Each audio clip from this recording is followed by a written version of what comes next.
L'opération qui se fait ici aujourd'hui rentre dans le cadre de vastes projets de la CNBT de pouvoir doter l'ensemble des administrés de son territoire de composteurs.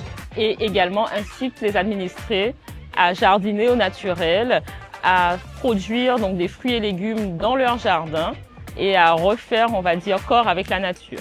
Il faut savoir qu'on a environ 40% des déchets qui sont dans la poubelle qui sont biodégradables, donc c'est-à-dire qu'ils peuvent être recyclés en matière organique. C'est quand même dommage, c'est presque la moitié qui pourrait être recyclé, retourné dans la vie de nos sols au lieu d'être enfoui ou d'être jeté à la poubelle. Je suis venu chercher mon composteur, mais comme il y a quelqu'un qui explique, c'est aussi bien quoi, au lieu de faire des bêtises.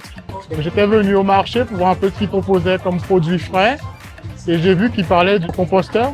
On s'est dit que c'est l'occasion de prendre pour pouvoir justement récupérer un maximum de ce qu'on mange pour composter. Et après récupérer une bonne terre pour faire mon jardin. Et l'erreur qu'on retrouve souvent, c'est que après une tonne de gazon, on a quand même un gros volume et les personnes mettent tout dans le composteur. Donc oui, on va garder la tonne de pelouse, mais on va la garder à côté du composteur par exemple et on va l'ajouter progressivement dans nos apports de déchets alimentaires, mais il faudra qu'il soit sec. Et donc pour lancer le processus de compostage et non pas le pourrissement, il faut faire moitié-moitié d'apport dans le composteur. Moitié d'apport azoté, donc tout ce qui est déchets de cuisine, tout ce qui est humide, et moitié d'apport carboné, c'est-à-dire de matière sèche. Ça peut être le carton s'il n'y a pas de plastique dessus, s'il n'y a pas une pellicule de plastique ou de l'encre. Ça peut être aussi les petits branchages, pas trop gros.